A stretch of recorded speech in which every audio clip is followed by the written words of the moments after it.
बिस्मिल्लाहिर्रहमानिर्रहीम। अस्सलाम वालेकुम नाज़रीन, आप यूट्यूब चैनल देख रहे हैं। मैं इमरान खान हूँ। ईरानी वफद ने अमन की बहुत सारी तजावीज़ पेश की थी, लेकिन डोनाल्ड ट्रंप इंतज़ामिया ने बार बार अपनी गोल पोस्टों को तब्दील करना शुरू कर दिया।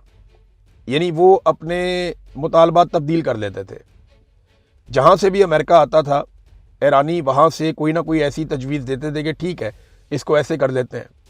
तो अमेरिकन बहुत फंस गए थे और अमेरिकन अपनी पोजीशन बार बार तब्दील कर रहे थे। वाशिंगटन तबाहकुन इलाकाई जंग को टूल देने के लिए सफारतकारी को सबोताज करने की कोशिश करता रहा है। यानी ये अब CNN कह रहा है, अमेरिका में कह रहा है। देखिए, अमेरिकन गवर्नमेंट CNN पे केस कर सकती है, उन्हें पकड़ सकती है, उनके खिलाफ इकदाम कर सकती है, कार्रवाई कर सकती है, लेकिन वो ऐसा नहीं कर पाएंगे क्योंकि CNN ने ये खबर दी है तो उनके पास कोई ना कोई तो इसके पीछे जवाब होगा। अब वो ये कहते हैं कि ईरान ने पूरी कोशिश की है कि अमन मुज़ाकरात कामयाब हो जाएं और जंगबंदी जारी रहे, मगर साथ ही वो ये बताते हैं कि अमेरिका की जानिब से जब किसी एक नुक्ते के ऊपर इत्तफाक होने लगता था तो अमेरिका कोई नई चीज़ खड़ी कर देता था। वैसे भी JD वेंस के पास कोई इतने इख्तियारात तो थे नहीं। तो JD वेंस ने ये बताया कि 2 सख्त मुतालबात हैं जो हमने ईरान के सामने रखे, जिनके ऊपर डेडलॉक है। ईरान ने कुछ और मुतालबात भी बताए, लेकिन चले इनकी भी सुन लेते हैं। वो कहते हैं, एक तो ईरान कभी भी जौहरी हथियार नहीं बनाएगा, इसके लिए एक पूरा मैकेनिज्म बनाया जाए जिसकी निगरानी अमेरिका की मर्जी के मुताबिक हो, और हम जब चाहें चेक कर लें कि ईरान कभी भी जौहरी हथियार नहीं बना पाएगा, कभी भी नहीं। वो ये उनका दावा है डोनाल्ड ट्रंप का कि कभी भी नहीं। और इसमें एक तजवीज़ ये भी आई कि आप 20 साल तक ईरान में गारंटी दे दें। तो ईरान ने 5 साल की गारंटी दी थी।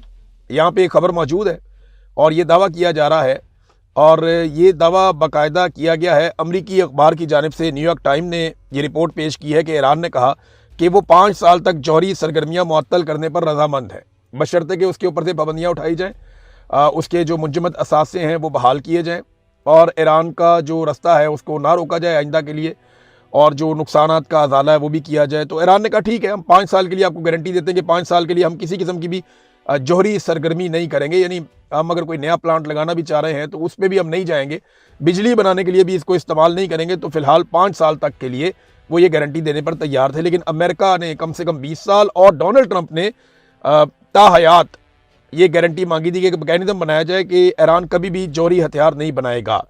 तो एक तो ये उनका मुतालबा था जो जिसके ऊपर डेडलॉक हो गया। दूसरा, JD वेंस के मुताबिक ये मुतालबा था कि अफसूदा यूरेनियम जो ईरान ने तैयार की हुई है 60% तक, वो यूरेनियम अमेरिका के हवाले कर दी जाए। इस पे भी ईरान राजी नहीं हुआ। तो इन 2 चीज़ों के ऊपर वो कहते हैं जी डेडलॉक है।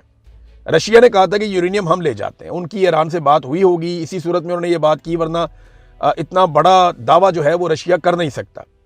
अमेरिका नाज़रीन तनहा होता जा रहा है, उसका अकेलापन अब दिखाई दे रहा है। तमाम तरफ से इस बात पे जोर दिया जा रहा है कि मुज़ाकरात दोबारा शुरू किए जाएं। मुझे उम्मीद है कि मुज़ाकरात दोबारा शुरू होंगे।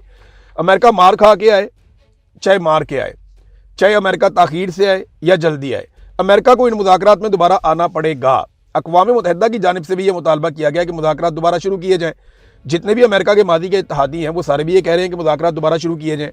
इटली की वज़ीर आज़म है जॉर्जिया मेलोनी।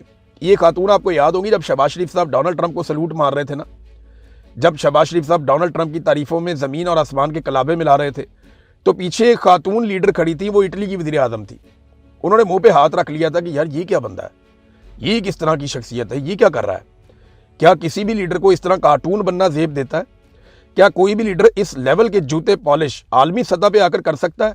वो खातून बहुत परेशान थी, जिसका नाम है जॉर्जिया मेलोनी। ये इटली की वज़ीर आज़म है। अब उन्होंने एक बड़ा जुर्रतमंदाना स्टेटमेंट दिया। उन्होंने कहा जी कि इसराइल के साथ दिफाई मुआहदा वो मनसूख करने जा रहे हैं। यानी इटली के साथ इसराइल का एक दिफाई मुआहदा था। याद रखिएगा, ये दोनों ममालिक मेडिटेरियन सी के ऊपर हैं।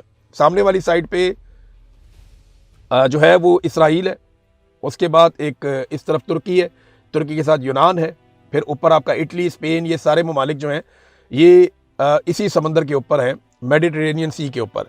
तो इसमें जो इटली की वज़ीर आज़म है, उन्होंने अब इसराइल के साथ दिफाई मुआहदा मनसूख करने का ऐलान कर दिया है। ये एक झटका है इसराइल के लिए, अमेरिका के लिए भी झटके पे झटका आ रहा है। देखें ना, वहाँ पे जो डोनाल्ड ट्रंप का सबसे फेवरेट हंगरी का वज़ीर आज़म था वो फारिग हो गया। 16 साल तक वो इक़्तिदार में रहा और बिलाखिर वो फारिग हो गया। और हंगरी का जो इलेक्शन है वो इसकी एक मिसाल है कि यूरोप के अंदर अमेरिका का असर रसूख खत्म हो रहा है। खासतौर पे डोनाल्ड ट्रंप की मुखालफत वहाँ इतनी ज़्यादा है कि जो भी डोनाल्ड ट्रंप की मुखालफत करता है वो वहाँ पे मकबूल हो जाता है।